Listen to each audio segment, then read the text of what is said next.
গতকাল বিয়ে বাড়িতে গিয়ে দেখলাম স্টার্টারে হয়েছে পানির সেটে। মনটা তো একদম আনন্দিত হয়ে গেল, কিন্তু যখন একটার বেশি দুটো নিতে গেলাম সার্ভিং বয়টা মুখের দিকে এমনভাবে তাকালো, লজ্জায় আর ভয়েতে একটাও নিতে পারলাম না। ওখান থেকে সরে এলাম। আপনাদের সাথে যেন এমনটা না হয়, তাই আমি তখনই সিদ্ধান্ত নিয়ে নিলাম আগামীকাল তো বানাবো পনির সেটে। চলুন রেসিপিটাও আপনাদের সাথে শেয়ার করে নিই। আমি এখানে পনির সেটে বানাবার জন্য পনিরগুলোকে কিউব স্টাইলে কেটে নিয়েছিলাম, তার সঙ্গে ক্যাপসিকাম আর পেঁয়াজকেও কিউব স্টাইলে কেটে নিয়েছিলাম।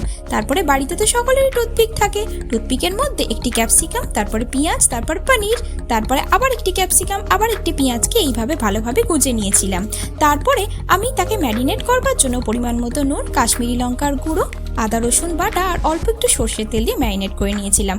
আর ব্যাটারটা বানাবার জন্য 1 টেবিল চামচ ময়দা, 1 টেবিল চামচ কর্নফ্লাওয়ার, আদা রসুন বাটা, পরিমাণ মতো নুন আর একটু কাশ্মীরি লঙ্কার গুঁড়ো আর একটা ডিম গোটা ফাটিয়ে নিয়েছিলাম। আর অল্প একটু দুধ দিয়ে ভালোভাবে ব্যাটারটা তৈরি করে নিয়েছিলাম। আর কড়াইতে দিয়ে দিয়েছিলাম সাদা তেল। সাদা তেলটা গরম হয়ে যাওয়ার পরে একটি স্যাটেকে ওই ব্যাটারের মধ্যে ডুবিয়ে আর মুচমুচে করে ফ্রাই করে নিলাম। তারপরে মুচমুচে গরম গরম পনির সেটে সঙ্গে 1 কাপ লিকার চা। বিশ্বাস করুন, স্বাদটা ছিল একদম দুর্দান্ত। আপনারাও কিন্তু বাড়িতে ট্রাই করে একবার দেখতে পারেন। ততক্ষণ পর্যন্ত সবাই সুস্থ থাকবেন, সাবধানে থাকবেন।